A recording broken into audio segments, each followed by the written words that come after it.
कि आपसे इस वाले सेक्शन में इधर मिस्टेक्स होती हैं, उनको प्रॉपर रिवाइज़ करके रखना है कि जिससे मैंने एग्ज़ाम के टाइम पे नहीं हो। एसएससी, सीएचएसएल या एसएससी के किसी एस्पिरेंट के लिए 3 एडवाइस जो आप कंक्लूसिव तौर पे बोल सको कि यार ये 3 पॉइंट जो किसी को मिस नहीं करने। क्या एआईआर 1 ने भी सीएचएसएल में कुछ तुक्के लगाए? Yes, obviously yes. 6 से 7 आवर्स लगे हैं वहाँ से। मैंने कहा 1.5 साल लग गया है सर, 1.5 साल की मेहनत लग गई। के अकॉर्डिंग कितना समय लगेगा एक अच्छा रिजल्ट देने में, सेलेक्ट होने में? तो मैं 2 इयर्स में हो सकता है आसानी से। यदि आप प्रॉब्लम्स को देखेंगे तो आपको प्रॉब्लम्स नज़र आएंगी, तो आपको वो बहाने नहीं ढूंढना है, आपको सिर्फ ये देखना है कि मैं किसी बहाने बस पढ़ लूँ, कहीं भी पढ़ लूँ। क्या रोहित की गर्लफ्रेंड थी?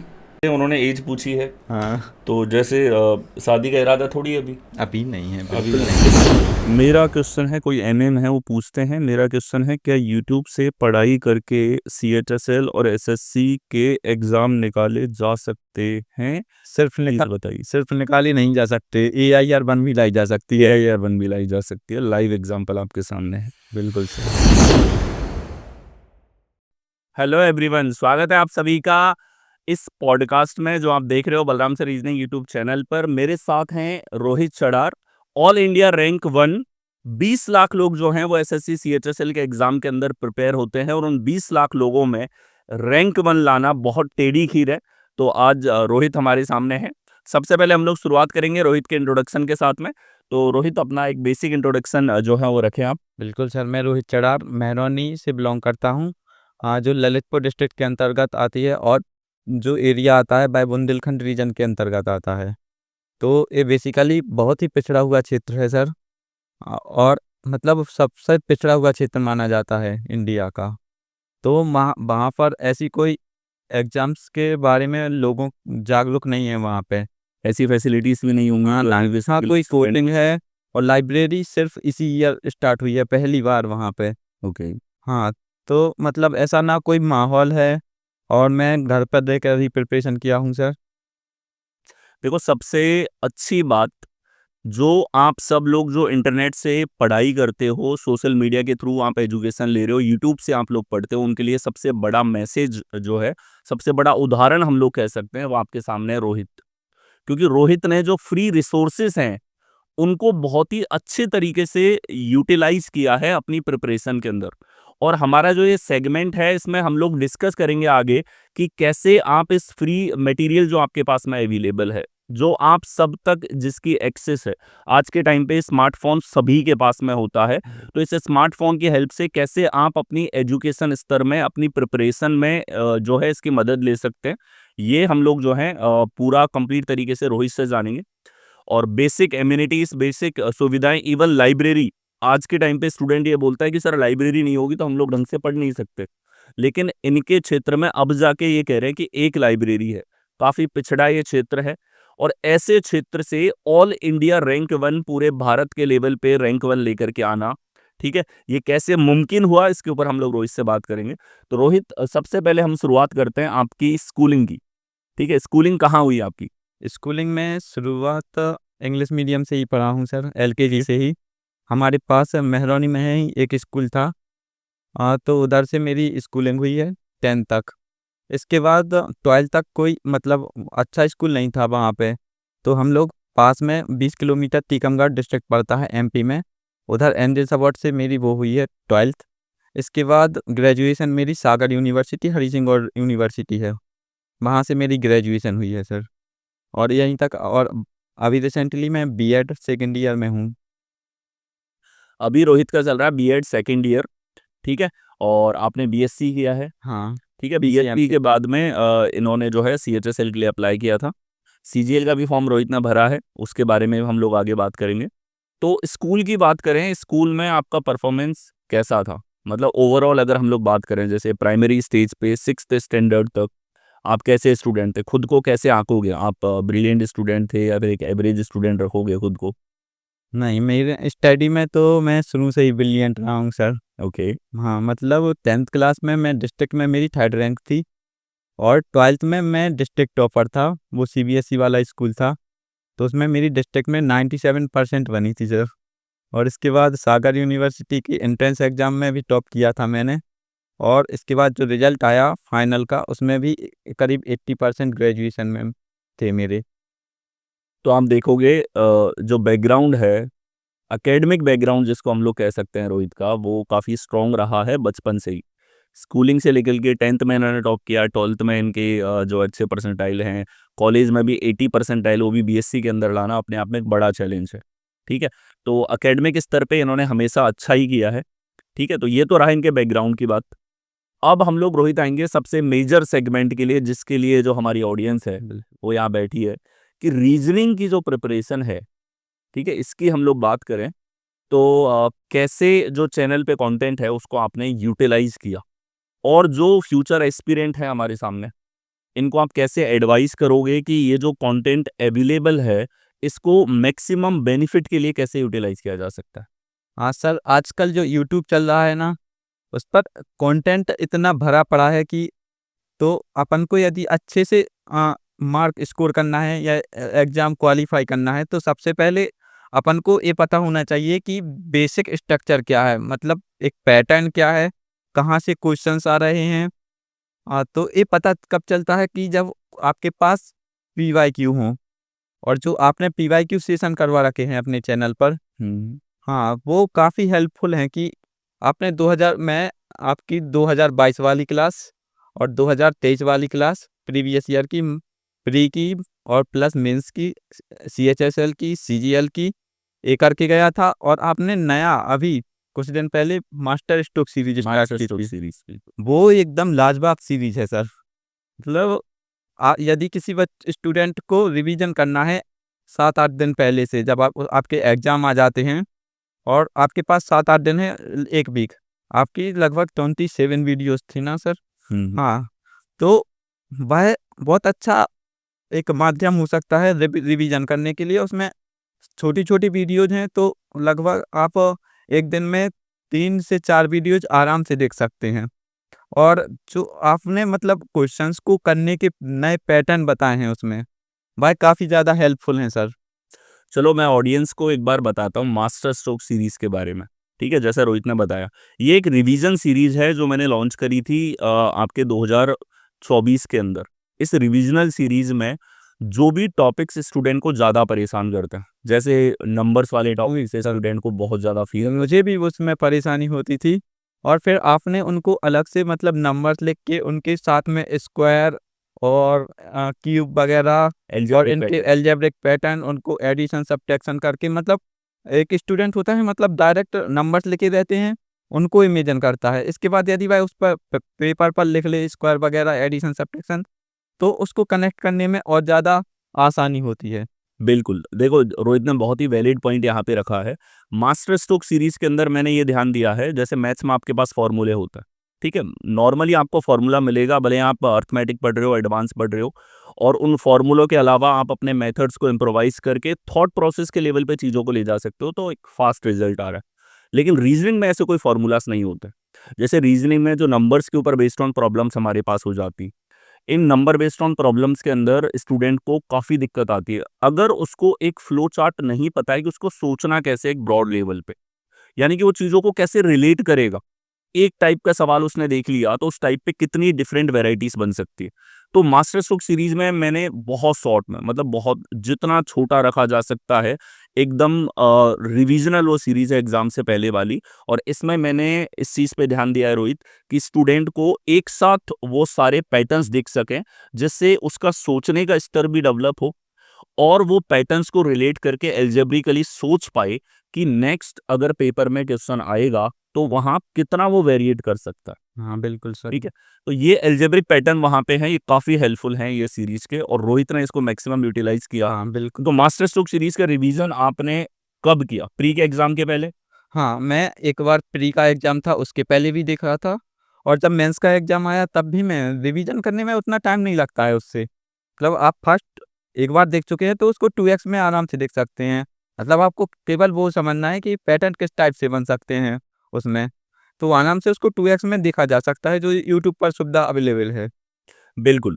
देखो जो स्पीड मोड होता है, कंपटीशन के इनिशियल फेज में हो सकता है कि जो बिगिनर है विद्यार्थी, उसको हाफ एक्स में वीडियो देखनी पड़े, लेकिन जब वो कंपटीशन के दौरान अपनी मेहनत जारी रखता है तो फाइनल फेज में आकर के वो 2x पे भी वीडियोस को देख करके अपना रिवीजन कर सकता है। और मास्टर स्ट्रोक सीरीज का जो मेन एम था वो रिवीजन के अकॉर्डिंग था। हाँ, ठीक है, वो कोई ऐसा नहीं है कि उससे आप पढ़ के और जीरो लेवल से एडवांस तक पहुंच जाओगे। बिल्कुल। क्यों रोहित? हाँ, वो केवल एक रिवीजनल सीरीज है। ठीक है, और इससे आप अपने रिवीजन के लेवल को एग्जाम से पहले की जो प्रिपरेशन होती है हाँ, उसको एक बेहतर लेवल पे ले जा सकते हो। बिल्कुल सर। अच्छा, अब हम लोग बात करेंगे कि बहुत सारा कंटेंट जो है वो बलराम से रीजनिंग पे अवेलेबल है। आपने भी उसमें से कुछ कंटेंट, जैसा आपने बताया, सीएचएसएल के 2022-23 के सेट्स हैं, सीजीएल के 2022-23 के सेट हैं। तो कंटेंट तो बहुत है। और अब बहुत सारे स्टूडेंट पूछते हैं कि सर मेरा ये एग्ज़ाम आ रहा है, स्टेनो का एग्ज़ाम है, सीजीएल का एग्ज़ाम है, सीएचएसएल का है, एमटीएस का है, जीडी का है, दिल्ली पुलिस का एग्ज़ाम आ रहा है सर, रेलवे के एग्ज़ाम्स आ रहे हैं, हमारे एएलपी का एग्ज़ाम है, एएलपी के अलावा ग्रुप डी का है, एनटीपीसी का पेपर आप लोगों का लगेगा। तो हर एक एग्ज़ाम के लिए उनको ऐसा लगता है कि कौन से पीवाईक्यूज़ हम लोग सॉल्व करें। तो मेरे पास तो मेरे आंसर हैं, लेकिन पहले हम सुनेंगे रोहित से। तो रोहित, आप ये बताओ कि क्या एक स्टूडेंट को कौन से पीवाईक्यू किस एग्जाम के पहले देखने चाहिए, या फिर वो किन्हीं भी पीवाईक्यूज को सॉल्व करेगा तो उसके लिए हेल्पफुल होंगे?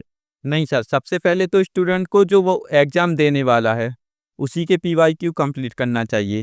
हुँ, हाँ, जैसे हम एसएससी के दे रहे हैं एग्ज़ाम, तो पहले आप 2-3 कम से कम 3 साल के पीवाईक्यू कंप्लीट करके रखें।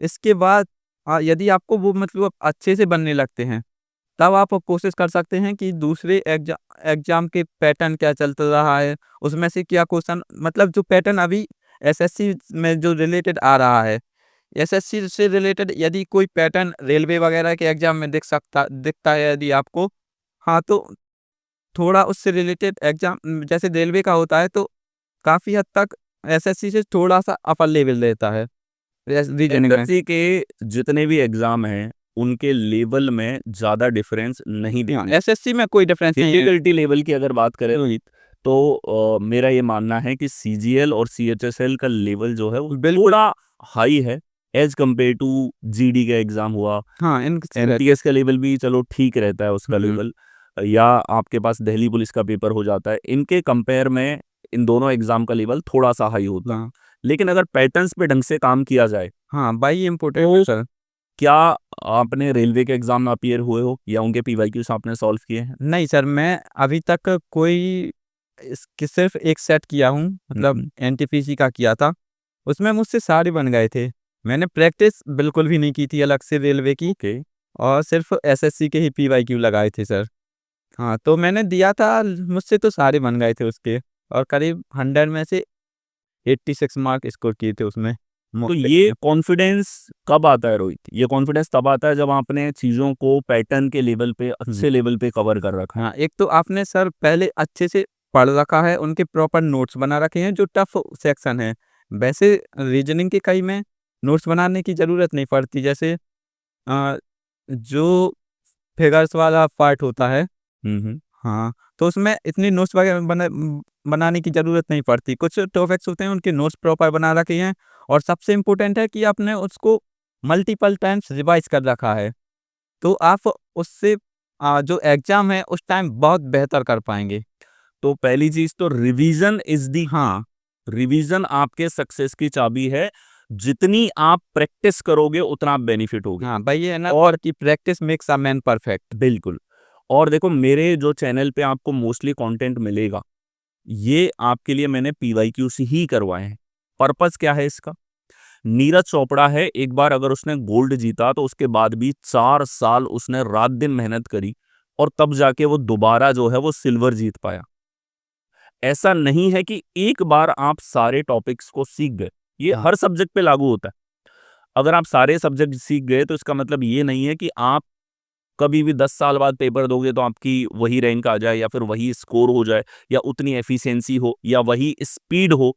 ये चीज़ें डिफ़र करती हैं, आपको प्रैक्टिस हमेशा साथ में लेकर के चलनी होती। हाँ, तो अब आते हैं हम लोग सबसे मेन पार्ट जो कि कंपटीशन का है, जिसे मैं मानता हूँ प्रैक्टिस। हाँ, आप कहीं से भी अपने बेसिक्स को एक बार तैयार कर लेते हो, हाँ, उसके बाद एक फ़ेज़ ऐसा आएगा कि अब आपको कंटीन्यूअस अपने सिलेक्शन तक प्रैक्टिस करनी है।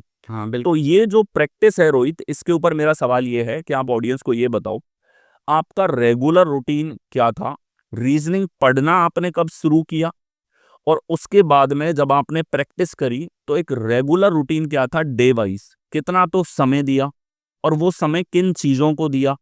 ठीक है, पीवाईक्यूज अगर सॉल्व किए तो क्या टारगेट था? 50 क्वेश्चन डेली करने हैं, 75 क्वेश्चन करने हैं, या केवल टाइम का टारगेट था कि मुझे 1 घंटा देना है, 1.5 घंटा देना है? इसमें कुछ बताइए। सर शुरू मैंने जो रीजनिंग पढ़ना स्टार्ट किया था, वो मतलब तैयारी मैं अगस्त से स्टार्ट कर चुका था, तो करीब नवंबर दिसंबर के टाइम में स्टार्ट किया था पढ़ना रीजनिंग। अगस्त 2023। हाँ, अगस्त 2023। तो मैंने बैंकिंग का फॉर्म भर रखा था, ओके। एसबीआई क्लर्क का। तो उसमें मैंने बैंकिंग वाली रीजनिंग पढ़ी थी। 2 महीने मैंने बहुत काफ़ी मेहनत कर रखी थी तब उस टाइम, मतलब मैं सोचता था कि 2 महीने में ही ये एग्ज़ाम निकल जाए, ओके। लेकिन वो अलग बात है कि वो नहीं निकला। तो वहाँ थोड़ी मेरी स्ट्रॉन्ग हो रखी थी। इसके बाद अनुभव धनखड़ हैं, उनकी प्लेलिस्ट माई पाठशाला से, और वहाँ से मैंने एक बार बेसिक्स कंप्लीट कर लिए। ओके। और इसके बाद मैं बहुत ज़्यादा मतलब पीवाईक्यू लगाता रहा, सेक्शनल मॉक्स लगाए, फिर उसके बाद फुल मॉक्स लगाने लगा। तो धीरे-धीरे फिर बहुत चीज़ें इम्प्रूव होने लगीं, और फिर बीच में ऐसा होता था कि कुछ टॉपिक्स रहते हैं, कैलेंडर, क्लॉक, ब्लड रिलेशंस, और भी कुछ टॉपिक्स रहते हैं जो आप बीच में कई बार भूल जाते हैं, तो इसके लिए मैंने उनके अलग से प्रॉपर नोट्स बना रखे थे। ओके। हाँ। तो जब भी एग्ज़ाम्स आते थे तो मैं उन नोट्स को रिवाइज़ कर लेता था कि इसमें जैसे वो डाइस काउंटिंग रहते हैं, और मतलब वो फिगर्स में नहीं रहते सर क्वेश्चन, ठीक है। काउंटिंग वाले, फिगर काउंटिंग वाले। ट्रायंगल काउंटिंग हाँ, है, टाइम स्क्वायर तो काउंटिंग इनके है। अलग से नोट्स बना रखे थे मैंने, और उनको मैं जब भी एग्ज़ाम आता था तो 4 से 5 दिन पहले से उनको अच्छे से रिवाइज़ कर लेता, कैलेंडर्स वगैरह ये वाले क्वेश्चंस भी। तो क्या रहता है कि आपसे कई बार ऐसा होता है कि क्वेश्चंस मिस हो जाते हैं या टॉपिक्स मिस हो जाते हैं, यदि आपके पास प्रॉपर नोट्स नहीं हैं। तो मैं उनको रिवाइज़ करके चला जाता था, और 8-10 दिन पहले से आपकी वो वीडियो देख लेता था, तो बस ऐसे ही चला सर।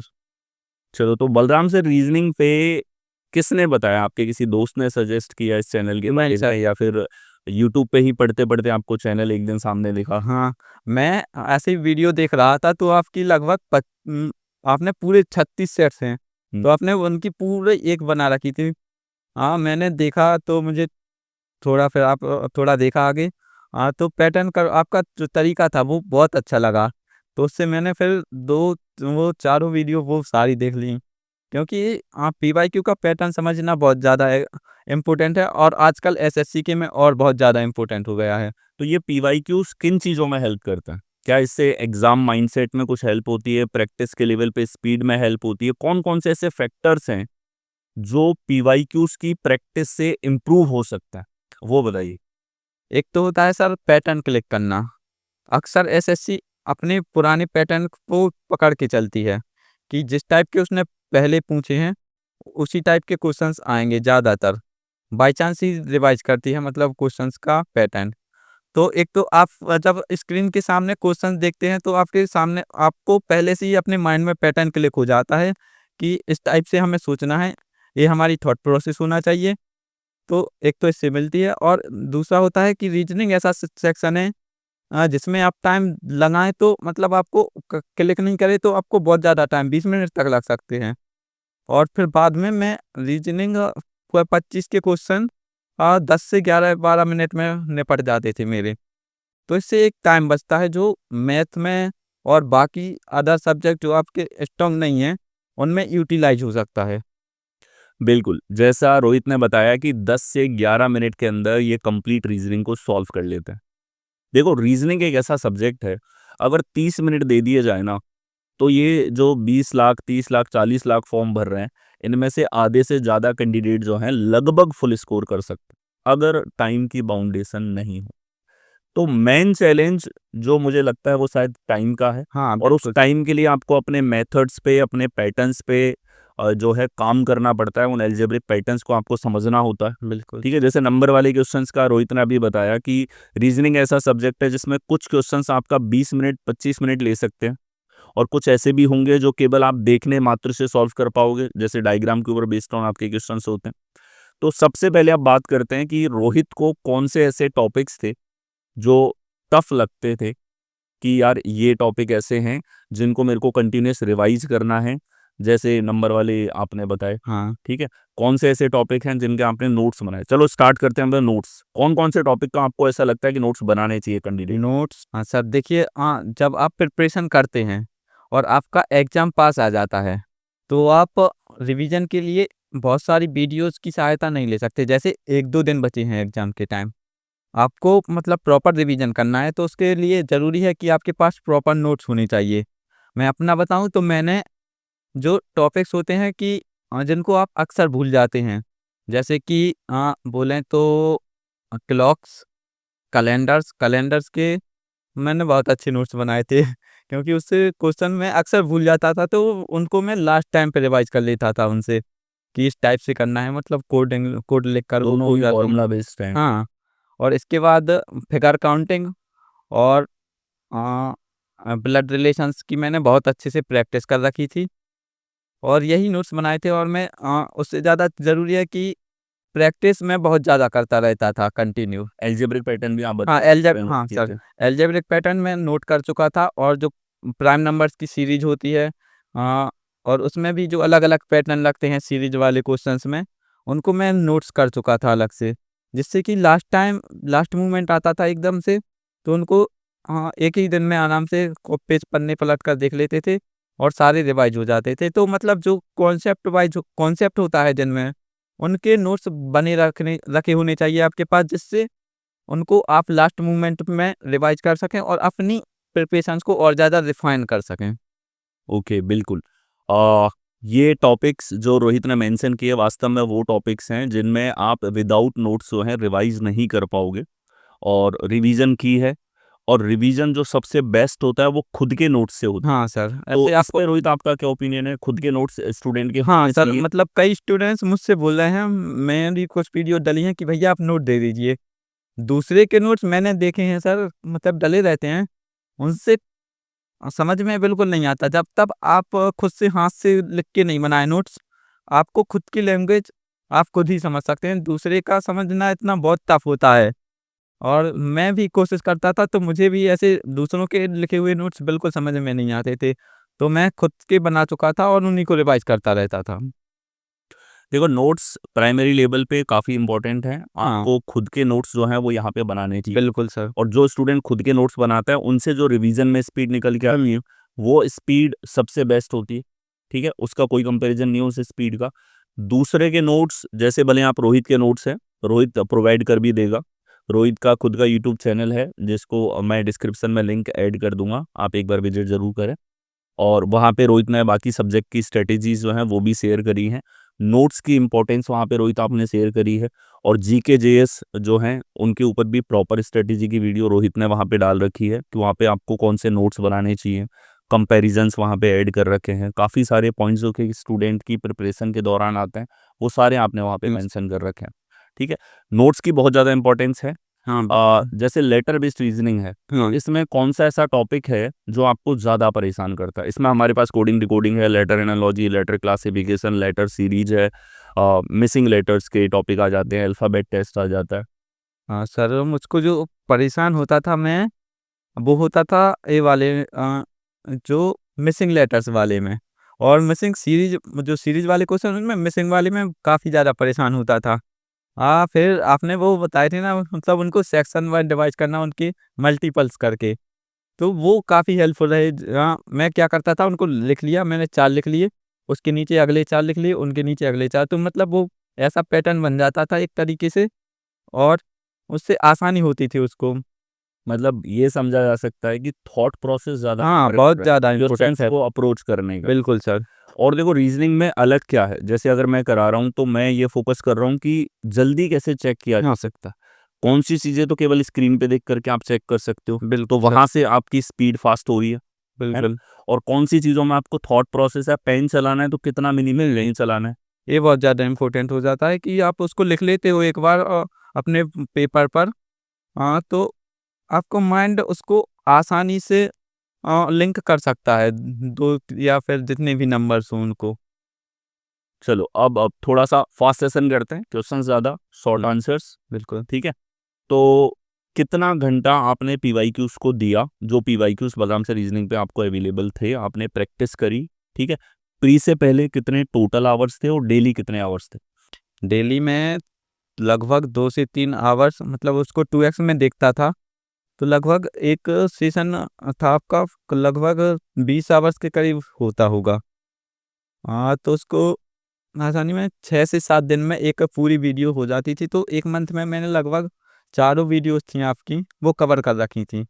मतलब वो एक मास्टर पीवाईक्यू वाली, 6 हाँ, से 7 दिन में हो रहा है, हाँ, 4 पीवाईक्यू वाले सेशन सर, आपने देखे, हाँ, तो पीवाईक्यू वो वाले एक बड़ी पीवाईक्यूज बड़ी 1 महीने में। वो 35-35, 36-36 सेट थे एक में, वो वाली सर 1 महीने में मैं लगभग सारी वीडियोस कंप्लीट कर रखी थी। इसके इसका बाद मतलब 75 से 100 क्वेश्चन एटलीस्ट डेली बेसिस पे हो रहे हैं। हाँ, मतलब एक दिन में मैं 4 सेट देख लेता था आपके थे जो।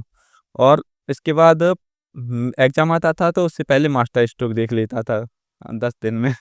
बिल्कुल, देखो रेगुलर लेवल पे हाँ, और पीवाईक्यू इसके सॉल्व बाद कर। पीवाईक्यू आपको खुद से सॉल्व करते रहना है, वो देखना वो अलग बात है।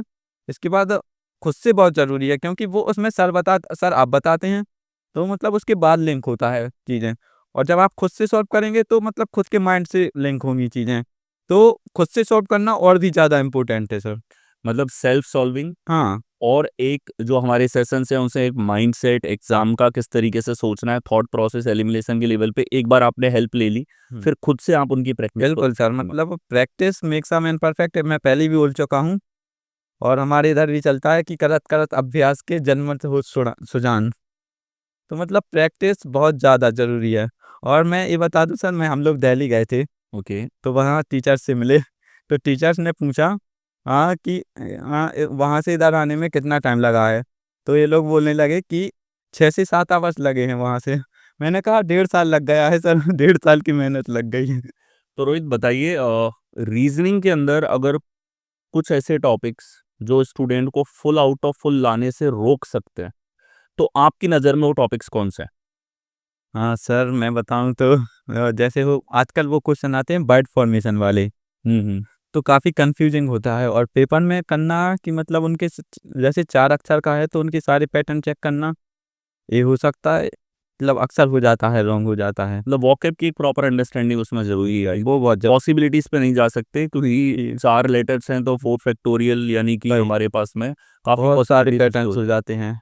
और इसके बाद वो आते हैं मतलब फिगर काउंटिंग वाले, मैं थोड़ा-सा भी मिस हुआ यदि आजकल पुरानी पैटर्न से हट के आने लगे हैं कि आपको वहीं पे काउंटिंग करनी पड़ेगी। तो उसमें हाँ, रहते हैं चांसेस कि आपसे एक आध मिस हो जाता है अक्सर। और ऑप्शन यदि पास-पास हो तो वो वाले डिफ़िकल्ट हो जाते हैं। मतलब स्टैंडर्ड पैटर्न नहीं आ रहे हैं आजकल। हुँ, आपको कोई ना कोई मेथड फॉलो करना पड़ेगा। बिल्कुल। कुछ स्टैंडर्ड पैटर्न स्टूडेंट को पता हो हाँ, और वो स्टैंडर्ड पैटर्न उस क्वेश्चन के अंदर वो फाइंड आउट कर पाए, फिगर आउट कर पाए और फिर वो देखे कि उसको किस तरीके से नए लाइंस की वजह से कितने नए ट्रायंगल या कितने नए स्क्वायर आ सकते हैं। बिल्कुल ये सेटअप बिल्कुल सर, मेथड हमारे पास में रहेगा। बिल्कुल सर। और कौन से ऐसे टॉपिक्स हैं जो रोक सकते हैं कि स्टूडेंट को full out of full score लाने से? चलो प्री लेवल पे बताओ। प्री लेवल पे मिसिंग वर्ड वाले मतलब वो मिसिंग लेटर्स वाले आते हैं। हाँ, थोड़ी उनमें प्रॉब्लम होती है लेकिन बन जाते हैं। अच्छी प्रैक्टिस कर रखी है पहले से तो। और बाकी ऐसे रहते हैं कि आपके कॉन्सेप्ट स्ट्रॉन्ग हो तो फिर सभी बन जाते हैं सर। ये बात तो है, देखो प्रिपरेशन तो बिल्कुल अल्टीमेटली सर। बहुत अच्छे लेवल पे रिक्वायर्ड रहती है स्टूडेंट हाँ, को। चलिए, अब हम लोग बात करते हैं कि रीजनिंग के अलावा जो बाकी सब्जेक्ट हैं, रीजनिंग का तो जैसे आपने बता ही दिया कि भाई टोटल आपने सीजीएल और सीएचएसएल के 4 सेशंस थे वो आपने देखे हैं। हुँ, 4 सेशंस यानी कि हमारे पास में 3600 क्वेश्चन, 100 हुँ, क्वेश्चन डेली यानी कि 36 दिन अगर आप टाइम दो 100 क्वेश्चन डेली का, हुँ, तो आप वो मेजर सीजीएल और सीएचएसएल के बिल्कुल, सेशंस को सॉल्व कर सकते हो जो एसएससी के सभी एग्जाम में हेल्पफुल होंगे। बिल्कुल सर। और जैसा रोहित ने बताया कि इन सेशंस की प्रैक्टिस के बाद में इन्होंने रेलवे के एग्जाम्स में भी इनको दिक्कत महसूस नहीं होती, एसएससी के भी बाकी एग्जाम्स के अंदर भी दिक्कत इनको महसूस नहीं होती। और तो मतलब आप प्रैक्टिस और माइंडसेट का बिल्कुल बहुत सर, फर्क आपको देखना तो है ही और खुद से प्रैक्टिस भी करनी है मॉक्स लगा के। मॉक्स की इंपॉर्टेंस, मॉक्स पे हम लोग चलेंगे। बिल्कुल। लेकिन उससे पहले प्रिपरेशन स्ट्रेटेजी की हम लोग बात करेंगे। भाई तैयारी का जो ये पीरियड है आपका, ये कितने वर्षों का रहा है, कितना समय इसमें लगा है टोटल? जैसे सीएचएसएल आपने क्रैक किया, हुँ, तो सीएचएसएल के लिए कॉम्पिटिटिव लेवल पे आपने जो भी प्रिपरेशन करी, पूरी कंप्लीट प्रिपरेशन, उसने कितना समय लिया? मैं एग्ज़ैक्ट बताऊँ तो मतलब जिस दिन ऐसा होता था कि मैं बीएससी में था, तो वहाँ प्रिपरेशन थोड़ी बहुत करता था, लेकिन ब्रेक हो जाते हैं, मतलब ऐसा होता है कि मिड 1 चल रहा है एग्ज़ाम, मिड 2 असाइनमेंट्स, मतलब उधर कॉलेज का ही अलग से लगा रहता है। तो थोड़ा बहुत पढ़ते तो एग्ज़ाम आ जाते, तो फिर से मतलब स्टार्ट करना पड़ता। तो उधर ऐसी कोई प्रिपरेशन नहीं हो पाई। इसके बाद जो मुझे अच्छे से याद है कि मैं डेट लिख के रखा था, 9th ऑफ अगस्त 2023, इस दिन मैंने स्टार्ट किया था। और जो मेरा CHSL प्री का एग्ज़ाम था, वह था 3rd जुलाई को था सर, जहाँ तक मुझे याद है, 3rd या 4th को। तो एग्ज़ैक्ट टाइम हुआ 11 मंथ्स।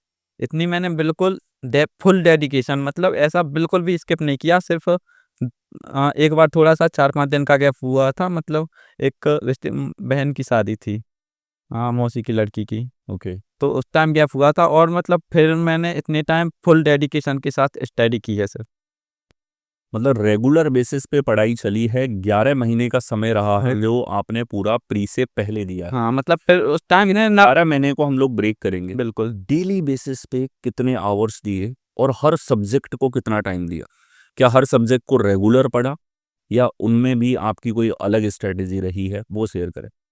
सर वैसे मैं हर एक सब्जेक्ट को इतना रेगुलर नहीं पढ़ा हूँ। ऐसा करता था कि मैं एक साथ 2 या 3 सब्जेक्ट शुरू में जब नोट्स बनाता था, तो 2 या 3 सब्जेक्ट लेके चलता था कि मैं इसके इतने नोट्स बनाने हैं, और इसके इतने नोट्स बनाने हैं इस वाले सब्जेक्ट के। जैसे जब मैं जीएस पढ़ रहा हूँ, तो मैं सिर्फ़ हिस्ट्री नहीं पढ़ूँगा, मैं हिस्ट्री भी पढ़ूँगा साथ में, और इकोनॉमिक्स भी पढ़ूँगा। ओके। तो इससे ऐसा रहता है कि आपको एक तो मतलब बोरिंग फ़ील नहीं होती कि एक ही एक चीज़ पढ़ रहे हो, उससे 2 अलग-अलग, और उससे माइंड भी अच्छा रहता है। और इसके साथ एक और सब्जेक्ट अलग से चलता था, जैसे मैं उसके साथ ही इंग्लिश की वो कर रहा हूँ, और बाद में मैथ्स में ऐसा रहता था कि थोड़ी बहुत वीडियो देख ली। मैथ्स मेरी पहले से स्ट्रॉन्ग रही है बहुत ज़्यादा, क्योंकि मैं पीसीएम बैकग्राउंड से रहा हूँ सर। तो मैथ्स बन जाती थी, और फिर थोड़ी बहुत वीडियो देख के मैं खुद से ही बहुत ज़्यादा प्रैक्टिस करता रहता था अच्छे से। और बाकी बात करूँ तो जीएस के मैंने अच्छे से नोट्स बनाए थे, पहले ही मैं बता चुका था, कि आईडब्ल्यूए वाले टीचर्स से नोट्स बनाए थे मैंने, और फिर बाद में परमार सर से पीवाईक्यू 3 सेशन और एफआरपी सीरीज उन्होंने यूट्यूब में फ्री बैच चला रखा है, तो उससे मैं रिवाइज करता रहा, और उसके पीवाईक्यू 3 के भी मैंने नोट्स बनाए थे खुद से। तो ये जीएस का हुआ, और मैथ्स के मैंने अभिनय सर से शुरू में पढ़ रखा था। अर्थमेटिक वगैरह थोड़ा एडवांस कई टीचर से पढ़ा सर, और रेमो सर से जियोमेट्री पढ़ी थी, और बाद में अभिषेक ओझा सर से उनके कुछ सर ऐसा रहता है मैथ्स में अपन को चाहिए रहता कैलकुलेशन और स्पीड, मैं मुझसे बन जाते थे, लेकिन टाइम लग जाता था बहुत ज़्यादा।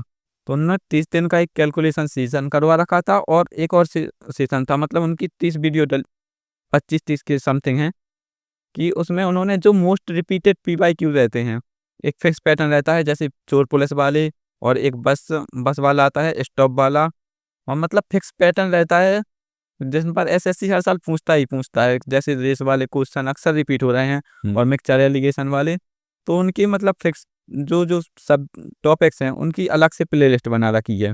ओके। तो वो मैं कर रखा था मैथ में।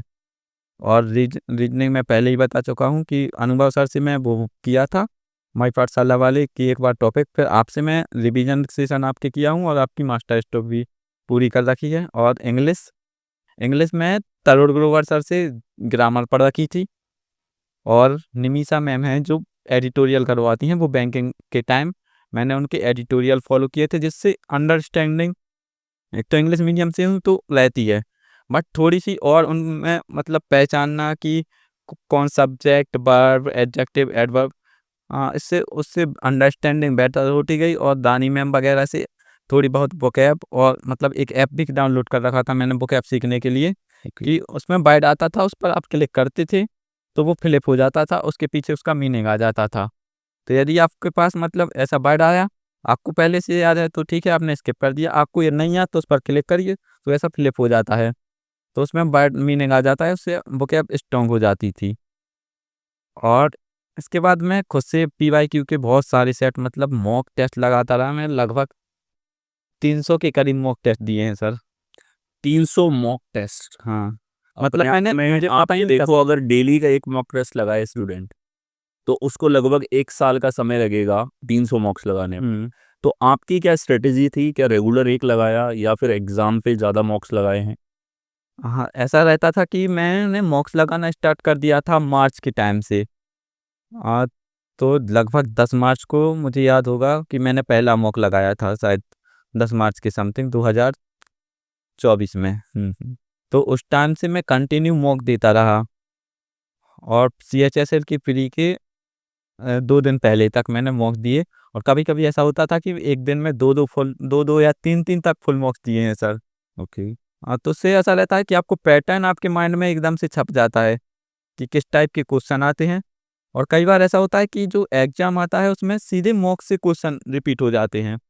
तो ये बहुत ज़्यादा फ़ायदा करता है अपन को। मॉक्स प्रैक्टिस के लेवल पे बहुत ज़्यादा यूज़फुल हो बहुत जाता ज़्यादा। है, क्योंकि ये भी प्रैक्टिस का एक ऐसा ज़रिया है जो आप एक्टिवली पार्टिसिपेट करके अपने स्किल्स को बिल्कुल सर, जांच रहे हो। मतलब बाकी का सेक्शन 50% है और मॉक्स में प्रैक्टिस करना खुद से वो 50% पार्ट, जिससे आपको वहाँ पे टाइम मैनेजमेंट में हेल्प मिलती है। और आपको कौन से क्वेश्चन पहले सिलेक्ट करना है, कौन सा सेक्शन पहले सिलेक्ट करना है और सिली मिस्टेक से मतलब कौन-कौन सी ऐसी मिस्टेक्स हैं जो आपसे पहले हो जाती हैं, तो आप उनको वहाँ पे अवॉइड कर पाते हो। मतलब एनालिसिस हाँ, में एनालिसिस जो बहुत ज़्यादा एनालिसिस है, इम्पोर्टेंट रहता वो है। One of the major factor है, ऐसा आप बिल्कुल लोग सर, कह सकते हैं, बिल्कुल। है ना?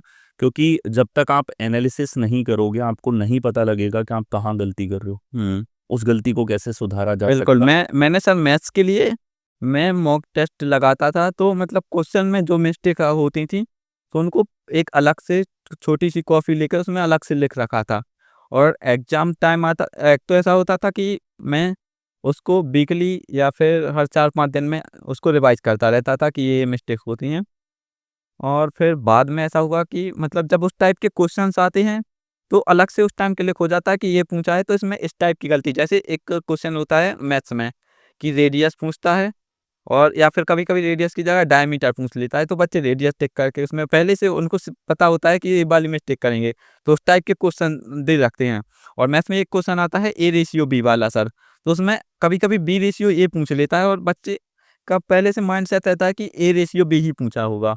तो वहाँ बिल्कुल। पे क्वेश्चन और को ये प्रॉपर क्वेश्चन तरीके से पढ़ना है, बहुत ज़रूरी हो जाता है सर। ये क्वेश्चन सिली मिस्टेक करवाते हाँ, बिल्कुल सर, ऐसा हैं। और आई थिंक रीजनिंग के अंदर ऐसे क्वेश्चन ज़्यादा मिलेंगे। दूसरे नंबर पे मैथ्स हमारे पास में हो जाती है, जिसमें भी आपको सिली मिस्टेक वाले ऐसे क्वेश्चन बिल्कुल मिल सर। जाते हैं। देखो, नॉर्मल टेंडेंसी जो एक विद्यार्थी की रहती है कि वो जब ज़्यादा मॉक्स लगा रहा है या ज़्यादा प्रैक्टिस कर रहा है, तो वो ज़्यादातर स्टैंडर्ड टाइप के क्वेश्चंस देता है। हाँ, तो एक भी क्वेश्चन थोड़ा-सा लैंग्वेज पे भी टेस्ट कर लिया उसने एंड में, तो गलती करवाता हाँ, है। मतलब जैसे बच्चे ब्लड रिलेशन में कई बार ये पूछ लिया जाता है एंड में, वो जनरली पूछ रहा है ए का बी से क्या रिलेशन? हाँ, हाँ, लेकिन उसका उल्टा भी एक बार किया भी रहे। कर दिया बी का ए से क्या रिलेशन? हाँ, ऐसा कोडिंग किया। रिकॉर्डिंग में सवाल आता है कि ए को बी के रूप में कोड कर रहे हैं, सी को डी के रूप में कोड कर रहे हैं, तो बताओ ई किससे कोड करने पे प्राप्त होगा? उल्टा करके पूछ लिया, यार स्टूडेंट गलती कर देता है, ऐसा ऑप्शन होता है लगाते हैं। सर, बिल्कुल सर। मतलब इनको मतलब मॉक टेस्ट से ही अपन को पता चलते हैं कि इधर-इधर गलती हो सकती है, तो उनको कैसे अवॉइड करें। ये आपको उस जब एग्ज़ाम में रूम में पहुँचते हैं, तो आपको पहले से पता होता है कि इधर ये वाली मिस्टेक्स की संभावना है, तो आप उनको अवॉइड कर सकते हैं। बिल्कुल। तो मॉक्स प्रैक्टिस का इम्पोर्टेंस आपने बहुत बताया सर, बेहद ज़रूरी है। बिल्कुल। और जैसा आपने कहा कि प्रैक्टिस को अगर 2 भागों में बाँटा जाए, हुँ, तो 50% जो है वो मॉक्स की प्रैक्टिस बिल्कुल, इम्पोर्टेंट बिल्कुल होती सर। है। बाकी 50% आप प्रैक्टिस कर रहे हो, तो जिस भी सोर्स को आप फॉलो कर रहे हो, उनके जो कॉन्सेप्ट और मेथड्स हैं, उनकी लर्निंग के साथ में आप सॉल्व करना सीखो। और बिल्कुल, फिर बचा हुआ 50% सेल्फ बिल्कुल मॉक्स सर। की प्रैक्टिस पे देना चाहिए। हाँ, मतलब जितना टीचर्स का इम्पोर्टेंट है, उससे कई ज़्यादा खुद की मेहनत इम्पोर्टेंट रहती है। अब टाइम मैनेजमेंट वाले क्वेश्चन पे मैं वापस आता हूँ। बिल्कुल। समय को ब्रेक कैसे करना है? मतलब अगर रोहित सुबह उठा है, कितने बजे उठता है, फिर वो कितने घंटे कौन-सी सब्जेक्ट पढ़ रहा है, ये ब्रेकआउट सुबह से शाम तक का क्या रहता है? सुबह मैं लगभग 5:30 के करीब उठ जाता हूँ और सुबह ऐसा फ्रेश वगैरह होके मैं चाय बनाता हूँ। ओके। फिर इसके बाद मैं थोड़ा इंग्लिश की वोकैब वगैरह पढ़ता हूँ और थोड़ी ग्रामर रिवाइज़ कर लेता था। अ, इसके बाद थोड़ी बहुत कैलकुलेशन करता था, कैलकुलेशन प्रैक्टिस। फिर दोपहर के टाइम मैं जीएस पढ़ता था सर।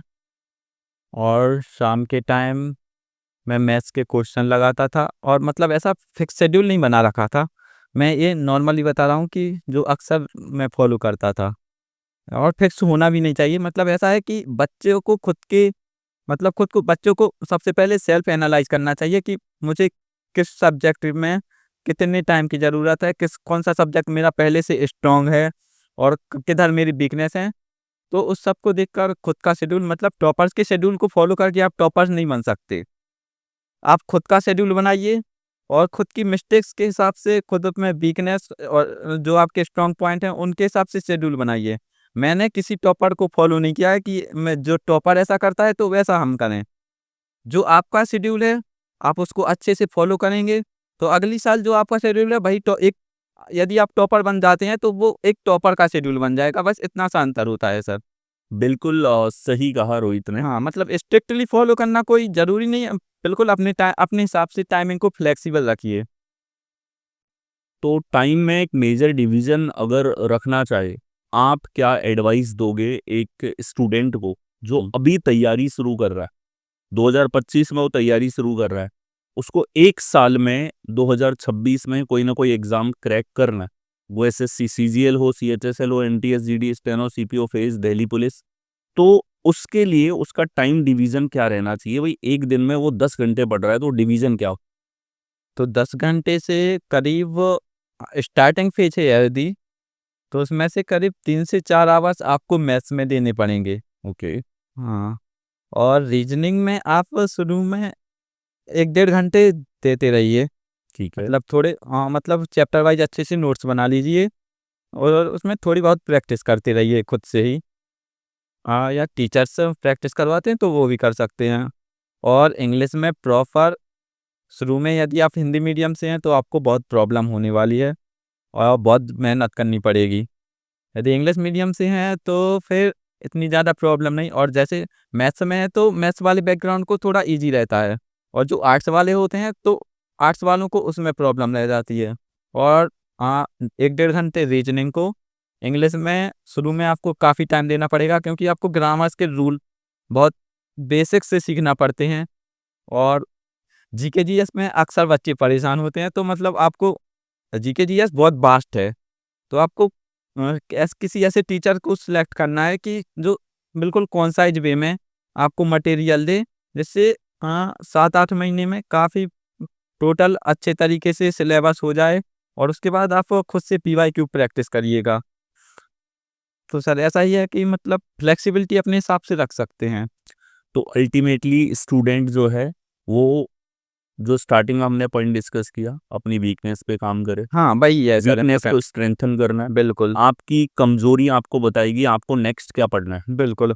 किस सब्जेक्ट में कितनी मेहनत होनी है, ये आपके हुँ, परफॉर्मेंस पे और जो आपने एनालिसिस किया है अपने मॉक्स परफॉर्मेंस में, उस पे आपको फोकस करना है। बिल्कुल सर। सबसे पहला पॉइंट आपने बताया कि पहले सारे सब्जेक्ट के बेसिक्स और कॉन्सेप्ट आप तैयार करें, हाँ, साथ के साथ प्रैक्टिस करनी है और बाद में फुल हाँ, को बाद में प्रैक्टिस और फुल मॉक्स प्रैक्टिस, करना है। बिल्कुल, और मॉक्स, ओके। बिल्कुल, तो ये एक प्रॉपर स्ट्रेटेजी स्टूडेंट की बिल्कुल रहनी सर, चाहिए और ये आपकी एडवाइस है एक बिगिनर स्टूडेंट के लिए। बिल्कुल सर। तो जितना मैं कैलकुलेट कर पाया हूँ कि जैसे रोहित ने बताया 10 से 12 घंटे हाँ, का एक प्योर डेडिकेशन चाहिए बिल्कुल, एक मतलब साल में कि एग्जाम आपको, क्रैक करना है, हाँ, मतलब डेडिकेट रहना पड़ेगा।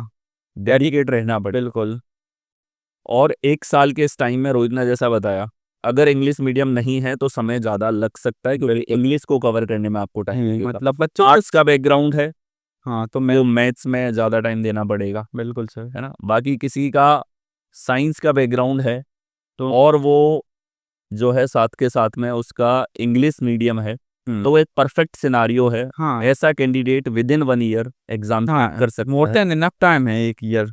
मोर देन एनफ टाइम हाँ, उसके लिए। बिल्कुल सर।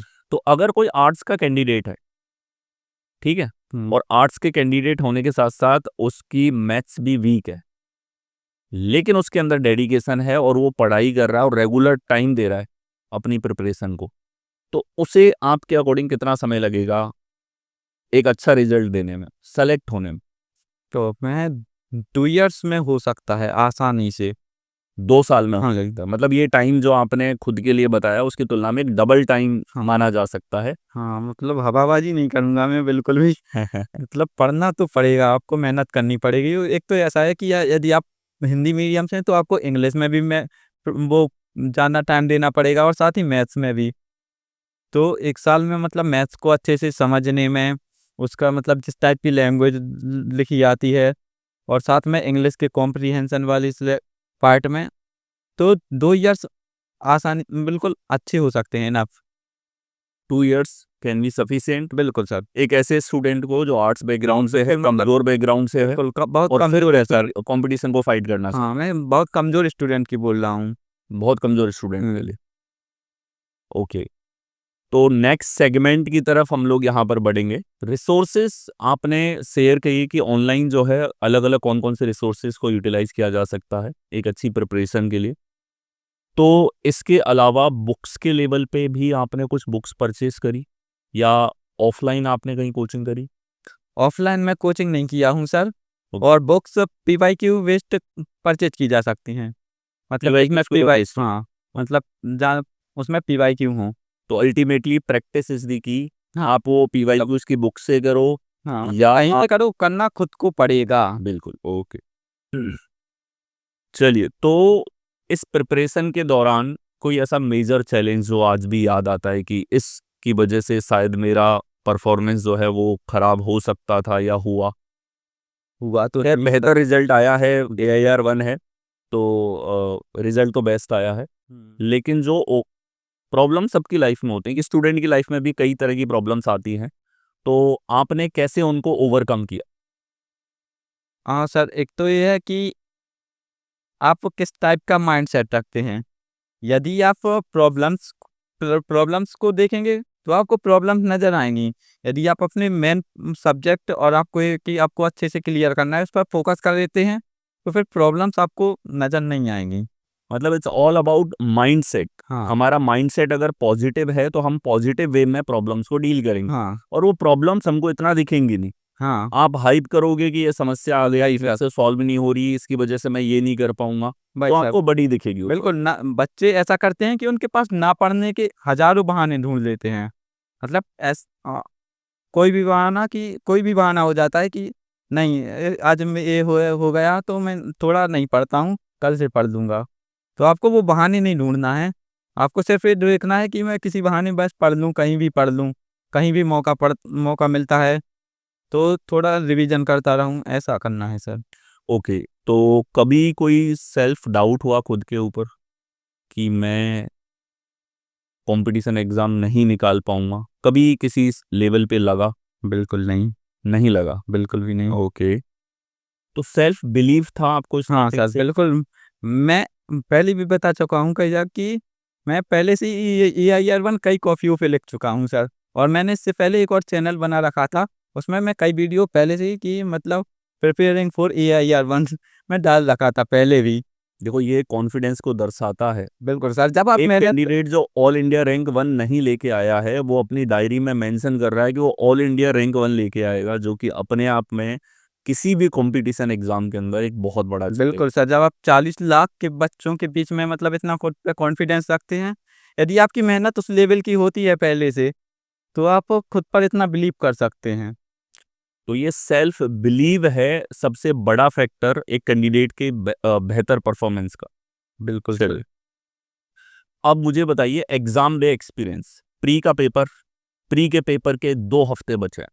हाँ, तो तो आपने उन 2 हफ्तों के अंदर कैसे टाइम को मैनेज करते हुए अपना बेस्ट परफॉर्मेंस और बेस्ट रिवीजन किया उस टाइम पे?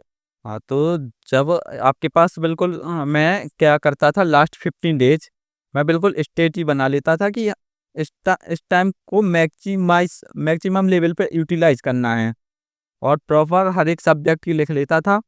और उस टाइम क्या करना है आपको, जो पहले से मिस्टेक लिख रखी हैं कि आपसे इस वाले सेक्शन में इधर मिस्टेक्स होती हैं, उनको प्रॉपर रिवाइज़ करके रखना है कि जिससे मैंने एग्ज़ाम के टाइम पे नहीं हो। और बाकी उस टाइम ज़्यादातर रिवाइज़ करना है, ग्रामर से रिलेटेड रूल्स वगैरह होते हैं। और बाकी ये 2 हफ्तों में आपकी वो सीरीज़ भी हो सकती है आसानी से, master stroke series. SSC, CHSL या एसएससी के किसी एस्पिरेंट के लिए 3 एडवाइस जो आप कंक्लूसिव तौर पे बोल सको कि यार ये 3 पॉइंट जो किसी को मिस नहीं करना।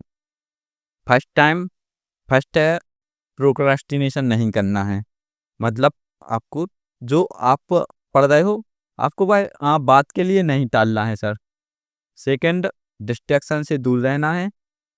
और थर्ड, यदि आप खुद मेहनत करते हो तो उस मेहनत में आपको खुद पर बिलीव रखना है। मोबाइल आज के समय में बहुत सर स्टूडेंट लाइफ में बहुत सारे स्टूडेंट के कंसंट्रेशन लेवल को ख़राब कर रहा है। बहुत सारी जो है साइंटिफिक स्टडीज़ हैं जो ये बता रही हैं कि मोबाइल की वजह से जो कंसंट्रेशन लेवल है वो आज के कंपटीशन लाइफ में स्टूडेंट का बहुत कम हो गया है। तो आपका कितना एडिक्शन था मोबाइल का? क्योंकि आपने पूरी स्टडी मोबाइल से करी है। तो ऐसे में आप खुद को इतना मोटिवेट कैसे रखते थे कि आप मोबाइल पे कोई रील्स नहीं देख रहे हो, कोई शॉर्ट्स नहीं देख रहे हो और केवल पढ़ाई कर रहे हो यूट्यूब पे जा कर के या और सोशल मीडिया प्लेटफॉर्म पे? ऐसा रहता है कि सर एक खुद का आपका माइंड रहता है। यदि आपका माइंड चाहेगा तो जैसे आपने इंस्टाग्राम मान लो हटा भी दिया, लेकिन यदि आपका खुद पर कंट्रोल नहीं है तो आप उसको फिर से इंस्टॉल करेंगे और फिर से रील्स चलाने लगेंगे। लास्ट सेगमेंट है हमारा रोहित, जिसमें एक रैपिड फायर राउंड हम लोग यहाँ पर करने वाले हैं। क्विक क्वेश्चंस, क्विक आंसर्स, ठीक है? रेडी हैं? Yes sir. स्टार्ट करें? बिल्कुल। चलिए। सिलेक्शन के बाद में फर्स्ट पर्सन जिसको आपने खुद से कॉल करके बताया हो कि आप सेलेक्ट हो गए? पापा। पापा। सबसे ज्यादा खुश? फैमिली। Complete family. हाँ। ओके। सबसे ज्यादा मोटिवेट किसने किया लास्ट के जो ये हमारे कुछ महीने रहे हैं मेंस के पहले? खुद ने। सेल्फ मोटिवेटेड आप रहे? बिल्कुल। देखो सेल्फ मोटिवेटेड, ओके। कौन सी ऐसी चीज है, ऐसी मिस्टेक है जो आपने की लेकिन आप ऑडियंस को बताना चाहेंगे कि वो ना करे? मैं तो ऐसी कोई मिस्टेक नहीं किया हूँ सर। ओके, रिग्रेटेबल कुछ नहीं है, ठीक है। 15 लाख कितनी जगह से मिले आपको? 15 लाख से बहुत कुछ, उससे बहुत ज्यादा मिल चुका है मुझको अभी तक। मतलब लिटरल सर जो है रोहित का वो ये है कि पैसे किसी से नहीं लिए हैं और इस चीज़ के ऊपर रोहित के ऊपर बहुत क्वेश्चंस आ चुके हैं, इसलिए क्वेश्चंस रखा गया। ठीक है। यहाँ से तो नहीं मिले? नहीं।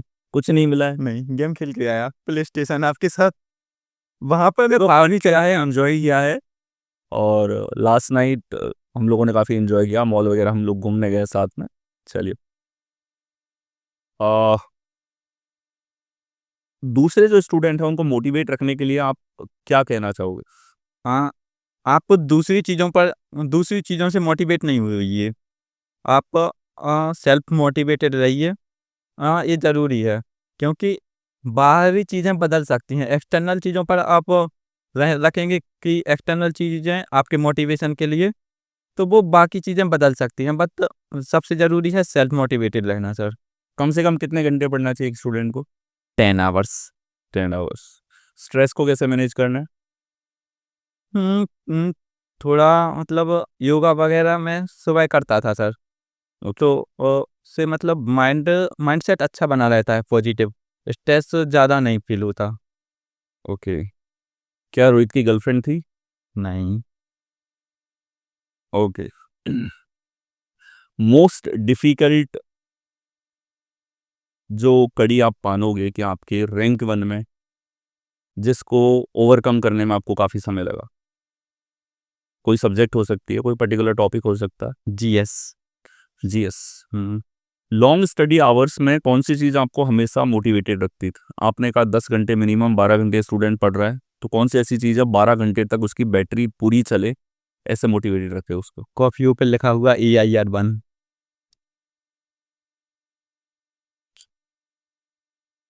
Do you believe success in competitive exam is more about hard work और स्मार्ट वर्क?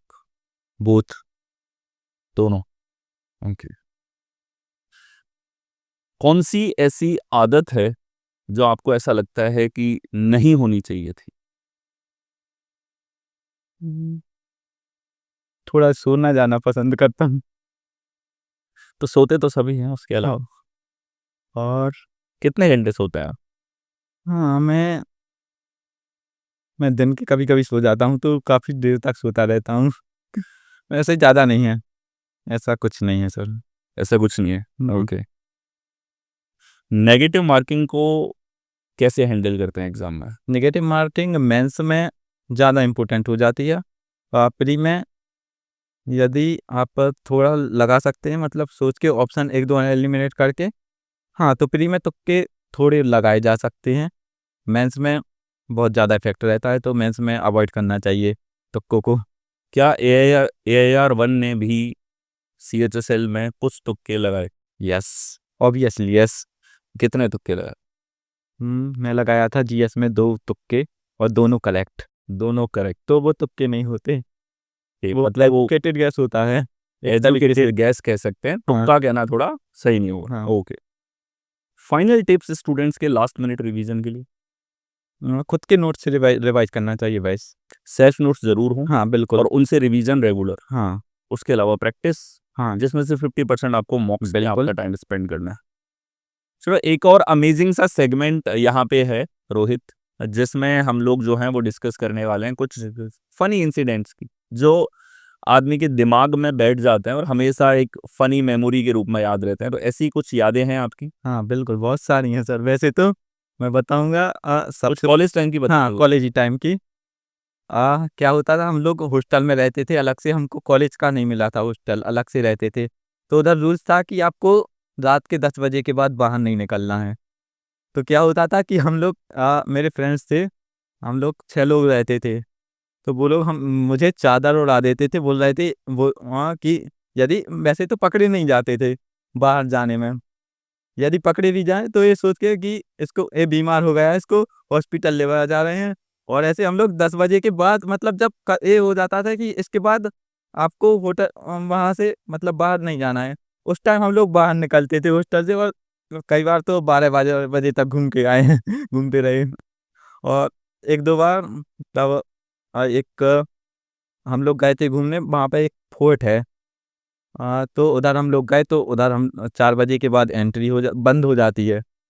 तो उधर हम लोग को एंट्री नहीं मिली, तो फिर हम लोग घूम के गए पीछे से, एक बाउंड्री बनी हुई थी, पीछे से उस पर चढ़े और वहाँ से एंट्री मारी, और लगभग शाम के 7 बजे तक अंधेरा हो चुका था, फिर वहाँ तक अंधेरे घूमते रहे। वो अलग एक्सपीरियंस था सर। ओके।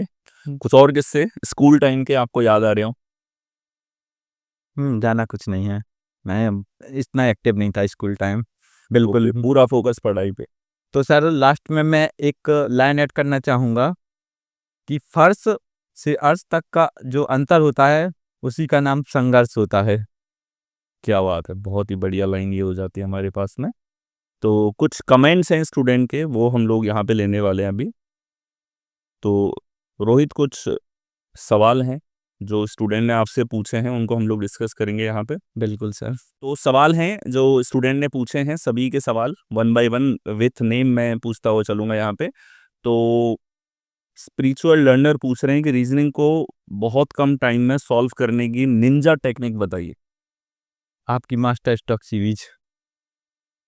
करंट अफेयर्स कहाँ से करें, कैसे करें? एक तो आजकल करंट अफेयर्स बहुत पुराना आ रहा है, फिर भी यदि आए तो मतलब मैं इंडोलॉगस की आती हैं, मतलब एक पीडीएफ वगैरह, तो मैं उससे रिवाइज कर लेता था, लेकिन ज़्यादा बिल्कुल भी नहीं पढ़ा हूँ मैं। कैलकुलेशन फास्ट करने के लिए क्या करते थे आप? कौन सा बुक फॉलो करते थे प्रैक्टिस के लिए? प्रैक्टिस बुक फॉलो करना ज़रूरी नहीं है, आपको खुद से ही प्रैक्टिस करनी पड़ेगी, कल ज़्यादा से ज़्यादा क्वेश्चन सॉल्व करने पड़ेंगे। और बाकी कोई ये वैदिक मेथड थोड़े आप सीख सकते हैं, बट एट द एंड आपको बेसिक्स के साथ ही एग्ज़ाम में जाना पड़ता है। ओके। रीजनिंग में स्पीड कैसे बढ़ाएं प्रैक्टिस से? रीजनिंग को कैसे कम टाइम में सॉल्व किया जाए? रीजनिंग के मोस्ट इंपॉर्टेंट चैप्टर कौन कौन से हैं? मोस्ट इंपॉर्टेंट चैप्टर बता दिए। मोस्ट इम्पोर्टेंट चैप्टर नंबर से रिलेटेड, नंबर से एनालॉजी, नंबर सीरीज, ये अधिकतर आते हैं। और का मतलब इम्पोर्टेंट सब रहता है आपको। ऐसा कोई छोड़ के नहीं चल रहा है, तो आपको सब पढ़ के रखना है, बट जो नंबर से रिलेटेड होते हैं और फैमिली रिलेशंस वाले क्वेश्चंस आते हैं, और मेंस के लिए जो अलग से टॉपिक आते हैं, उनको मेंस के लिए भी आपको अलग से प्रिपरेशन करके चलना है, तो कुछ छोड़ना नहीं है बस। कल्पना ठाकुर का क्वेश्चन है टाइम मैनेजमेंट, ये हम डिस्कस कर चुके हैं। बिल्कुल। फंसिल पूछते हैं कंसिस्टेंसी कैसे मेंटेन करी आपने थ्रू आउट दी जर्नी। हाँ, तो मतलब हार्ड वर्क के साथ ये भी ज़रूरी होता है सर कि आप जो कर रहे हैं उसके साथ कंसिस्टेंस रहें। तो इसके लिए सबसे ज़रूरी है कि आप अपने उस जो आपका गोल है उस पर फोकस बनाए रहें हमेशा, तो आप कंसिस्टेंसी बनी रहेगी। ओके, रिवीजन शेड्यूल के बारे में डिस्कस हो चुका है। मैथ और इंग्लिश में स्पीड बढ़ाने के लिए क्या करें? प्रैक्टिस बेसिकली और कुछ प्रैक्टिस। हाँ। ओके, क्वेश्चन है how to manage all four math, reasoning, English, GA cover in a single day और इन होल प्रिपरेशन। मतलब आप चारों एक दिन में हो तो नहीं सकता है, हाँ, कवर भी नहीं होगा, रिवीजन भी नहीं होगा। हाँ, मतलब ऐसा है कि आप डेली बेसिस पर उनको सब्जेक्ट वाइज उसके टाइम सेक्शन खुद के हिसाब से, मतलब जैसा आपकी वीकनेस है उसके हिसाब से डिवाइड करके चलिए और डेली प्रैक्टिस करती रहिए बस। ओके, परिंदा पूछते हैं जीएस और इंग्लिश में 100% स्कोर कैसे लगाया जा सकता है? जीएस में मैं भी 100% नहीं किया हूँ, इंग्लिश में किया जा सकता है सर। इंग्लिश में अचीवेबल है। हाँ, वो बच्चा जो स्कूल में एवरेज रहा हो उसे कितना टाइम लगेगा एसएससी के तैयारी में? बता चुका हूँ पहले। ये पहले डिस्कस हो चुका है। रीजनिंग के लिए हम भी अपना पीवाईक्यू सीरीज फॉलो कर रहे हैं लगभग 6 मंथ से, और कुछ तो नहीं करना होगा ने? हाँ, तो मतलब पीवाईक्यू और आपकी वो सीरीज ये इनफ है sir. Okay, GK GS Parmar sir से पढ़ता हूँ, क्लास में सब समझ में आ जाता है लेकिन बाद में नहीं याद रहता है, क्यों? प्रैक्टिस की कमी है, मतलब मल्टीपल रिविजन्स रिविजन्स की कमी है सर। ये सवाल पूछे थे एसएससी अजन। अगला है हमारे पास सवाल, आपकी एज कितनी? 23। 23। प्रिपरेशन के समय ओवर थिंकिंग बहुत आती है, उसे दूर कैसे करें? उसके लिए मैं बताया था कि आप एक तो अपना फोकस बना के रखें कि मुझे यही करना है बस, और बाकी कोई चीज़ पर ध्यान नहीं देना है।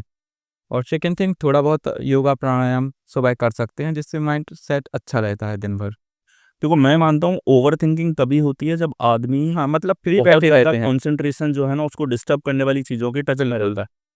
जैसे अगर वो मोबाइल ज़्यादा यूज हाँ, करेगा तो बहुत तरह की चीज़ें उसको देखने को मिलेंगी बिल्कुल जिसके सर। बारे में उसके सबकॉन्शियस माइंड में थॉट्स आएंगे। बिल्कुल। थॉट्स आएंगे तो ओवर थिंकिंग करेगा। हाँ, तो इस सब अगर से वो बाहर जा रहा है, ऐसे लोगों से बात कर रहा है जो उससे कुछ ऐसा बोल सकते हैं, टॉन्ट दे सकते हैं जो उसको चुभेगा, हुँ, तो अगर वो ऐसी बात सुन के आया है तो डेफिनेटली ओवर थिंकिंग होगी। बिल्कुल सर, मैं तो सभी अवॉइड चीज़ों करो पे कॉज को। हाँ, वही सर, मैं सबसे बिल्कुल बहुत दूरी बना के रहा हूँ 1.5 साल तक तो। सर रोहित जयपुर आया है क्या? रोहित जयपुर में हम लोग अभी? हाँ, अभी तो जयपुर में ही है, अभी जयपुर में, बट आंसर पहुँचेगा तब तक शायद नहीं रहेंगे। तब तक वापस रिटर्न हो चुके होंगे। हुँ। मेरा क्वेश्चन है, कोई एमएम है वो पूछते हैं, मेरा क्वेश्चन है क्या यूट्यूब से पढ़ाई करके सीएचएसएल और एसएससी के एग्जाम निकाले जा सकते हैं?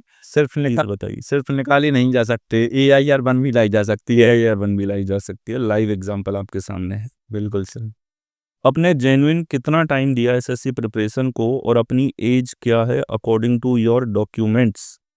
हाँ, कितना टाइम दिया एसएससी प्रिपरेशन को, ये सवाल है इनका। हाँ, लगभग मैं प्रिपरेशन मैं बताऊँ तो वो 11 मंथ में बता चुका हूँ, लेकिन मेंस तक का जोड़ लें तो 1.5 साल हो चुका है सर लगभग। 1.5 साल हो चुका है। हाँ। तो ये एज वाले सवाल ज़्यादा हैं, हुँ। तो शादी का कोई इरादा है आपका? बाल झड़ गए हैं इसलिए एज वाले ज़्यादा पूछ रहे हैं क्वेश्चंस। अच्छा, हाँ, ये मतलब लग रहे हैं इस देखो वजह कईयों को नाम भी नहीं दिखाई दे रहे, उन्होंने एज पूछी है, तो जैसे शादी का इरादा थोड़ी है अभी। अभी नहीं है, अभी बिल्कुल नहीं है। कितने साल नहीं है? 2-3 साल। 3 साल बाद रोहित 26 का हो जाए। तो यहाँ हमने रोहित से बात करी हर तरीके से, टाइम मैनेजमेंट हो या स्ट्रेस का हैंडलिंग हो या कितना टाइम इन्होंने एग्ज़ाम को दिया, और हर एक फैक्टर जो है रोहित के बारे में हमने जाना, इनका इंट्रोडक्शन, इनकी बैकग्राउंड जो रहा है एजुकेशन का उसको हमने डिस्कस किया। ठीक है, यहाँ हम समराइज करते हैं सारी चीज़ों को, और ये पॉडकास्ट जो है इसको यहीं पे हम लोग करेंगे समाप्त। आई होप आप लोगों ने इसको एंजॉय किया होगा। लीव अस ए कमेंट बिलो। मिलेंगे आप लोगों से इसी तरह के और किसी पॉडकास्ट में, तब तक के लिए धन्यवाद।